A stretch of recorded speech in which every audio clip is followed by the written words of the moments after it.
CA final AFM security valuation का एक question करते हैं। Question number 6 page number 5.33 security valuation. Question read करते हैं। Piyush Lunkar and your shares presently pay a dividend 1 rupees per share and share price 20 rupees. Requirement 1 में क्या है? If dividend were expected to growth at the rate of 12% forever, what is the firm's expected required rate of return using dividend discount model approach. ठीक है, तो इसमें हमें simple formula है एक।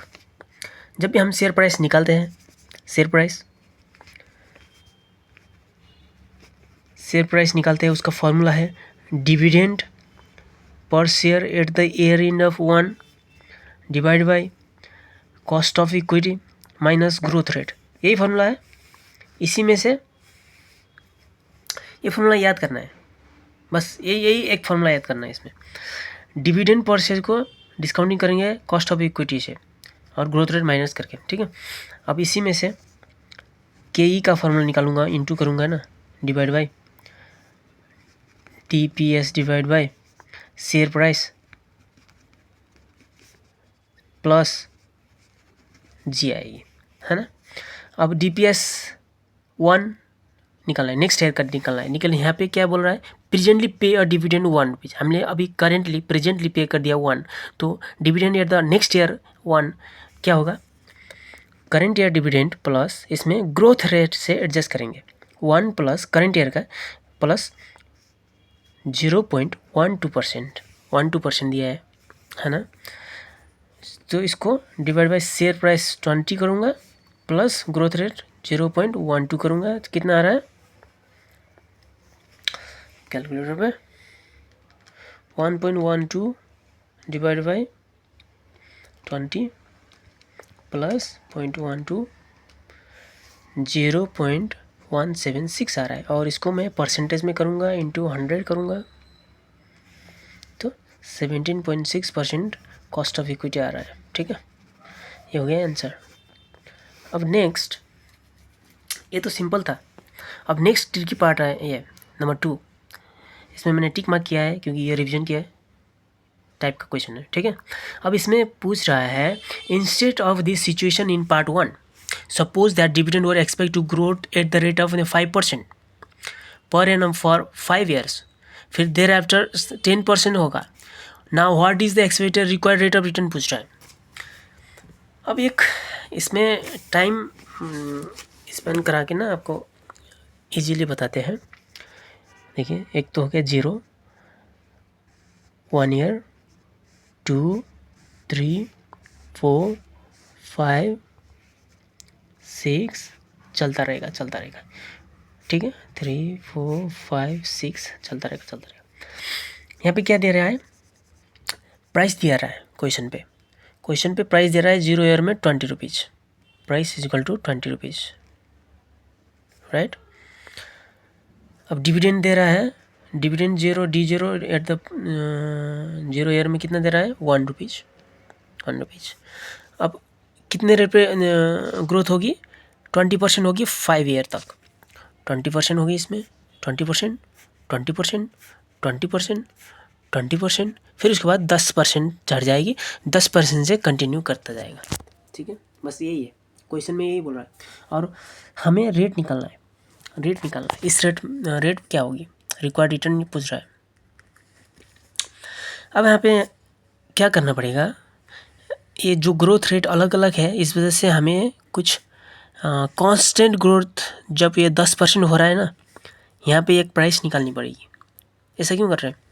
क्योंकि ग्रोथ रेट अलग अलग है। इसमें 20% है, इधर 10% जा रहा है। तो अब जब 10% जा रहा है अनडिफाइनिड पीरियड के लिए, तो उस टाइम हमारा वैल्यू कितना होगा? ये 5 ईयर में वैल्यू कितना होगा हमारा? इसमें प्राइस ऑफ 5 ईयर भी बोल सकते हैं, या इसको टर्मिनल वैल्यू भी बोल सकते हैं। ठीक है, टर्मिनल वैल्यू कितना होगा? अब जब डिविडेंड, फ्यूचर डिविडेंड को डिस्काउंट करेंगे, है ना, जब हमें फार्मूला लगाए थे, तो अब डिविडेंड को डिस्काउंट करेंगे, 6 ईयर का डिविडेंड निकालना पड़ेगा। अब यहाँ पे डिविडेंड कितना है 1%। 20% ग्रोथ कर रहा है तो कितना हो रहा है, निकालिए। 1% जीरो में है, 20% ग्रोथ करके 1 ईयर में कितना आ रहा है, 1 + 20% करूँगा तो 1.2 डिविडेंड आ रहा है, प्लस 20% 1.44 आ रहा है, प्लस 20% 1.73 राउंडिंग ऑफ करके लिख देता हूँ, ठीक है, प्लस 20% 2.08 लिख देते राउंडिंग ऑफ, ठीक है, 08 प्लस 20% 2.50 लिख देते राउंडिंग ऑफ, ठीक है, 2.50 प्लस अब होगा 10%, इस साल होगा 10%, 2.75। अब जो प्राइस 5 ईयर में निकाल रहे हैं या फिर उसको टर्मिनल वैल्यू भी बोल सकते हैं, टर्मिनल वैल्यू निकाल रहे हैं तो हमें D6 को डिस्काउंटिंग करना पड़ेगा, D6, ठीक है। P5 निकाल रहे हैं, प्राइस एट द 5 ईयर में निकाल रहे हैं तो उससे आगे वाला डिविडेंड D6 वाला, जैसे हम यहाँ 0 पे निकाल रहे थे तो D1 करके डिस्काउंटिंग करते थे ना, D1 वाला करते थे, तो वैसे ही प्राइस 5 में कर रहे हैं, प्राइस एट 5 ईयर में कर रहे हैं तो डिविडेंड 6 ईयर वाला हम उसको डिवाइड कर रहे हैं, डिस्काउंटिंग कर रहे हैं, ठीक है। फिर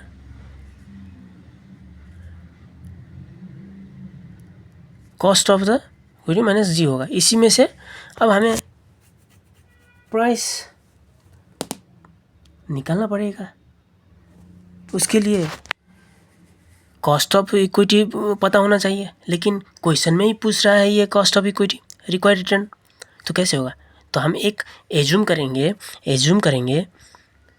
रिक्वायर्ड रिटर्न अथवा के ई इज इक्वल टू मान लीजिए 15% से हम एज्यूम करेंगे, ठीक है। अब 15% से एज्यूम करेंगे तो कितना आ रहा है इसमें, प्राइस एट द 5 ईयर कितना आएगा, डिविडेंड D6 कितना है 2.75 divide by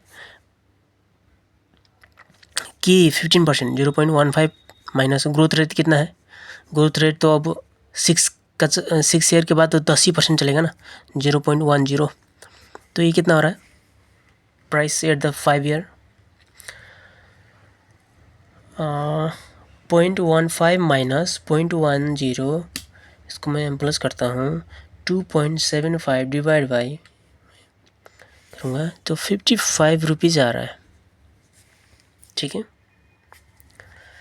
price at the period of 5 years में 55 आ रहा है।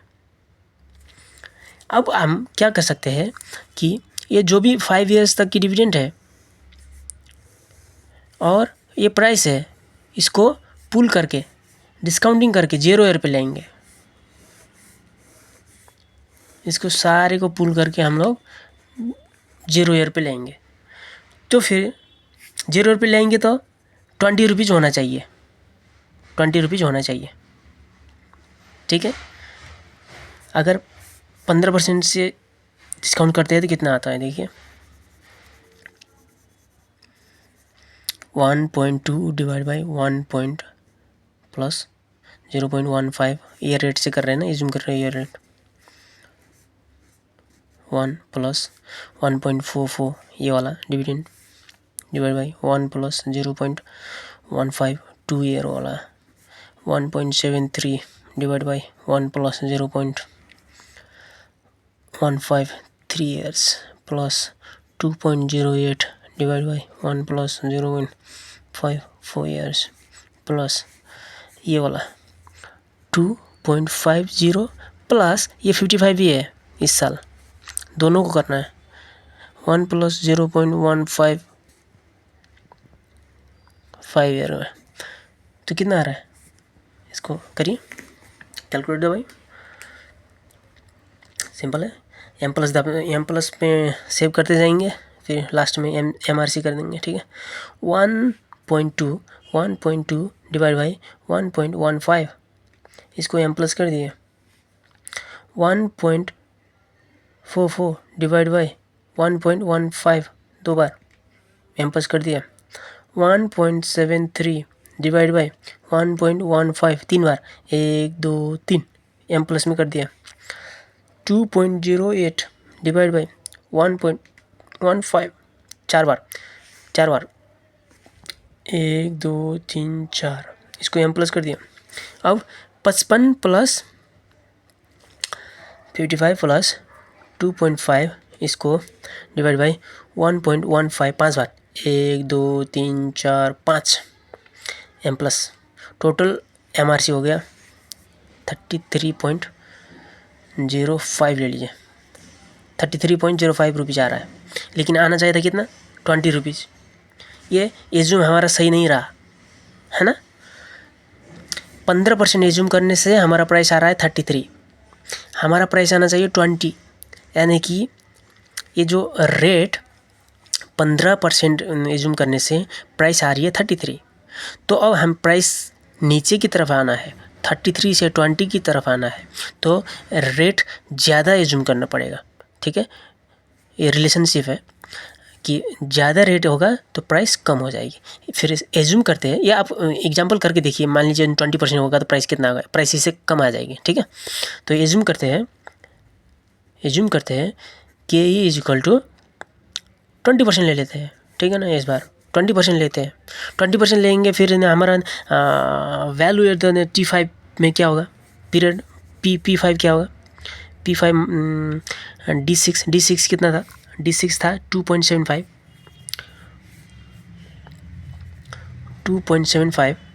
डिवाइड बाई 20% ले रहे हैं इस बार, 0.20 माइनस ग्रोथ रेट वही होगा 10, तो P5 कितना आएगा,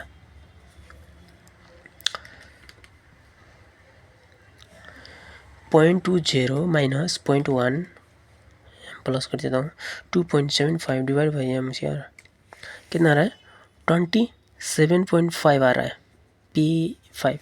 अब डिस्काउंटिंग करते हैं सबको। ठीक है, 1.2 को 1 प्लस 0.2 से करना है इस बार, plus 1.44 plus 0.20 plus 1.73, 1 plus 0.20 plus 2.08 4 plus, अब डिविडेंड 2.50 प्लस ये वाला अमाउंट 27.5, ये दोनों को, ये 5th ईयर का है ना, 5th ईयर में डिविडेंड 2.5 होगा डिविडेंड, जैसे हर साल डिविडेंड को डिस्काउंटिंग कर रहे थे। अब इस ईयर में P5 को भी करना पड़ेगा, प्राइस ऑफ द 5 ईयर का भी करना पड़ेगा, 27 आ रहा था 27.5, तो उसको भी करना पड़ेगा 0.20 5 साल का। इसको डिस्काउंटिंग करिए कैलकुलेटर पर, देखिए हम प्लस करते जाएंगे। 1.2 डिवाइड बाई 1.2, इसको एम प्लस करेंगे। 1.44 डिवाइड बाई 1.2 दो बार, 1 2, इसको डिस्काउंट करेंगे। फिर 1.73 डिवाइड बाई 1.2 3 बार, 1 2 3, फिर इसको डिस्काउंट एम प्लस करेंगे। 2.08, इसको 3 बार करना है, 1.2 नहीं 4 बार करना है, 1 2 3 4 एम प्लस। अब 27.5 प्लस 2.5, इसको 30 हो रहा है, इसको फिर 1.2, एक मिनट, 30 हो रहा है ना, 30 डिवाइड बाई 1.2, 1 2 3 4 5, इसको एम प्लस कर दिया। टोटल एम प्लस आ रहा है कितना, 16 आ रहा है ना, 16 0.5 मान लीजिए। हाँ, अब 20% एज्यूम करने से कितना आ रहा है, 16% आ रहा है। पहले कितना आ रहा था, 15% करने से 33 आ रहा है। अब यहाँ पे हमें ना बीच वाला पॉइंट चाहिए था, ये 33 और 16 के बीच में 20 चाहिए था, हमें तो 20 चाहिए था। अब इस टाइम पे हमें एक इंटरपोलेशन टेक्निक लगाएंगे। क्या होता है ये, आइए देखिए बताता हूँ। जब हम 20% एज्यूम कर रहे थे, कितना हो रहा था, 16.05 प्राइस हो रहा था। जब हम 15% एज्यूम कर रहे थे तो हमारा प्राइस कितना हो रहा था? 33.05 हो रहा था।